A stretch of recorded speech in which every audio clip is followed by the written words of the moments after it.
here are 8 steps to get your shit together. Step 1. Tell no one. The urge to tell everybody you know, especially the people closest to you, about this big change you're gonna make is often overwhelming. Because it feels really good to announce to everybody that you're gonna start going to the gym every single day, or that you're gonna read a book a week for a whole year, or whatever the hell you wanna do. Whatever it is, it's exciting to tell people. You know, you're thinking to yourself, man, it would be really cool to be this person. You start imagining it as if it's real, right? You imagine the more jacked version of yourself, the more well-read version of yourself, the person whose house is always clean. You start to get infatuated with this future projection, so you let your friends know, you let your family know. But I would urge you to resist the urge to do this, not because it's useless, but because it's genuinely destructive. Because think about it. What's the best possible thing that they could say as a response to you in that situation? You say to them, I'm gonna start going to the gym every single day.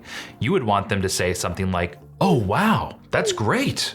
Good for you. I can't wait to see the results. But if that is the response, what will that do to you? It'll make you feel all warm and fuzzy inside. You just gained a bunch of praise even though you did absolutely nothing. You've been generously rewarded for inaction. And if the response is completely different, you know, if it's a very negative response, if they call you out on your bullshit and they say, good luck sticking to that, you might take offense to that. You might say to yourself, damn, maybe I don't have what it takes. Or you'll be the kind of person who says, F you, I'll show you, and then you end up being very consistent for a short while out of spite. This is a very immature reason to start doing something that you already know you want to do, right? Who are you doing this for? To prove the haters wrong? Nobody hates you. And if people somehow do hate you, why would you do anything for them, right? Why would you say like, oh, these people hate me, so I'm going to act and live my life differently? That gives them all the power. You see what I'm getting at here? It's pretty much lose-lose all across the board if you get in the habit of just talking about this person you're gonna be. So if you're very excited, and rightfully so, about a big change you're gonna make, keep that to yourself. Use that energy and that excitement to actually do the thing, and let the results of your consistency be something that's discovered rather than announced. Step number 2, start before you're ready. The feeling of readiness is something that will almost never come. You don't need new shoes, you don't need the perfect system, you don't need to remember anything that one health guru said on that YouTube short that you watched the other day and you can't find it. Forget about it. You need less information, not more information. Transformation is something that happens through action. So prove to yourself that you can act regardless of the weather, regardless of your levels of motivation or the amount of sleep that you got last night. All of these things are helpful, but they're not requirements. You can do the thing anyways. You've always been able to. Do it now and figure out the details along the way. Step number 3, don't hide.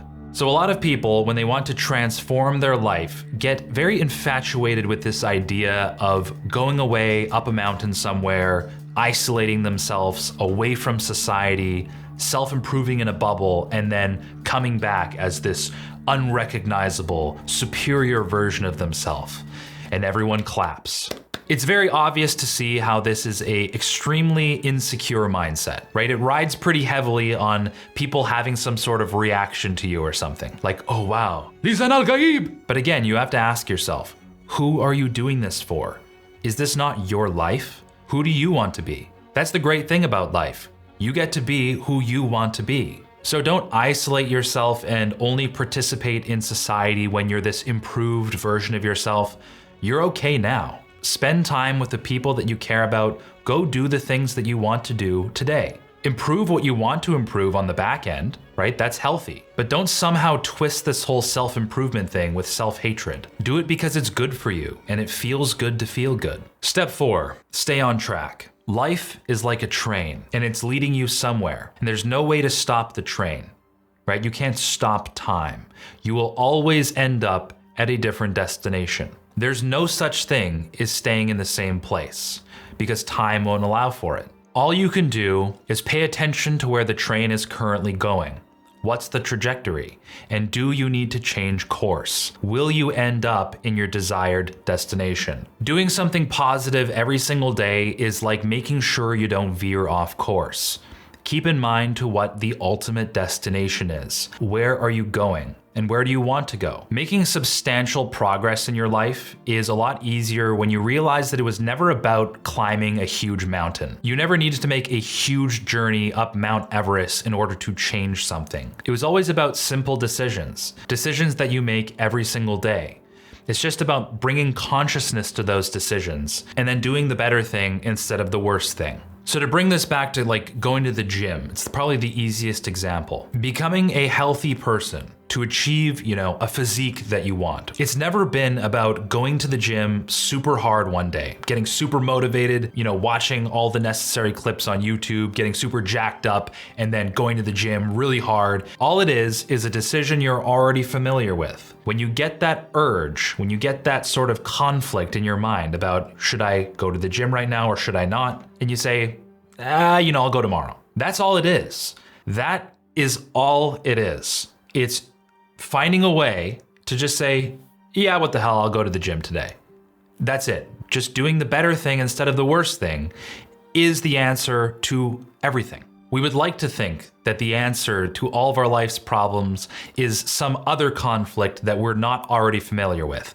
It can't be that little thing. That's all it is, unfortunately. Before we dive into our next tip, I just want to give a big thank you to AG1 for sponsoring this video. As you guys probably know at this point, AG1 is my favorite supplement, and that's because there's no competing with its nutritional profile. It's packed with over 75 vitamins, minerals, and whole food sourced ingredients in every single scoop. AG1 makes it extremely convenient and easy to give your body everything it needs to stay focused and energized throughout the day. I'm personally a huge fan of the travel packs, especially if I'm on the road, if I'm in a different country. It's just a really convenient way to give myself nutritional support. So if you're interested in joining me in this extremely simple health optimization habit, which I've been partaking in for years, then if you click my link in the description below or scan the QR code you're seeing on the screen right now, you'll also get a year's supply of their vitamin D3 and K2 complex, as well as 5 AG1 travel packs with your first purchase. Once again, use my link in the description below or scan the QR code, and thanks again to AG1 for sponsoring this video. Step number 5, grease the grooves.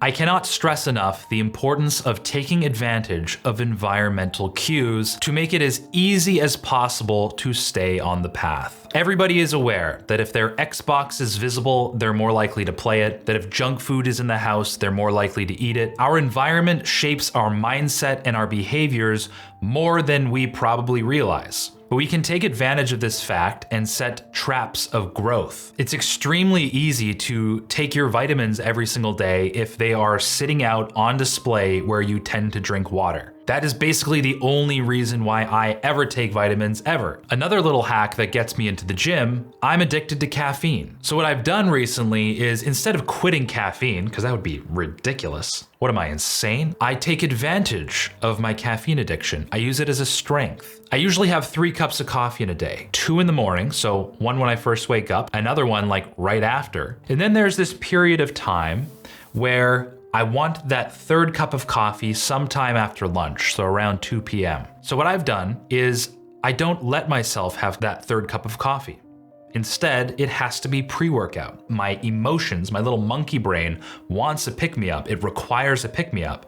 I say to myself, you can have a pick-me-up, a scoop of pre-workout. When I have the pre-workout, I find myself automatically setting off a chain reaction, putting on my gym shoes, and heading to the gym. Work with what you got. Survey your life and all the little weird tendencies that you have and all of your behavioral insanities and use it to your advantage. Hack your environment and your behavior and your current lifestyle to work for you. Make it as easy as possible to do what's good for you and what you want to do, and as difficult and strenuous and kind of inconvenient as possible to do what's bad for you. And leave a comment saying, Joey, I like your mustache, or roast me. Step number 6, do it your way. I don't know what you're going through. I don't know the reasons why you would want to get your shit together, but nothing is more powerful than your own reasons for doing this. Ask yourself, how do you want to live this life? Who is the person that you want to be? And in what ways do you tend to fail achieving that? How can you course correct? The answers to these personal questions are by far the biggest motivator that will help you stay on track. Figure out a way that works for you. Figure out a way that complements your little insanities that you have. Find a way to work with your weird procrastination habits, your strange intrusive thoughts, your freakish brain that you might have.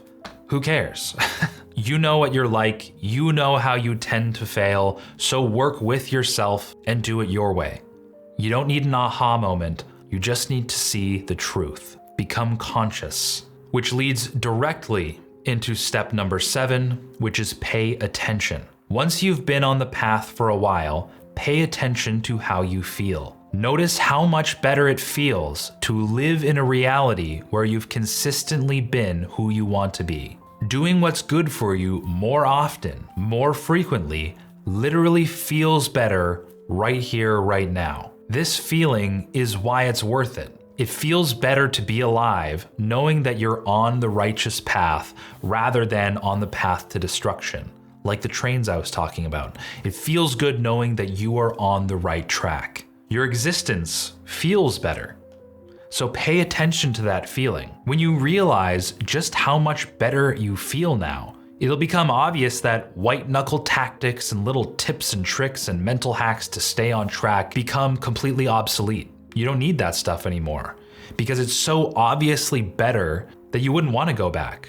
People who conquer addictions for their whole life really understand this feeling. It's not like they're sitting there free from the shackles of their addiction, feeling deprived and super pent up and angry that they can't go back, right? They realize that it feels better to be free. They don't need to do that anymore. So that's the type of truth I'm talking about. When you've been on the righteous path for a while, then the benefits of transcending mediocrity are no longer this distant hypothetical that you have to think about and conjure. The benefits become inarguable. They become your overwhelming reality that you enjoy in the present moment. That's when you know that things have clicked.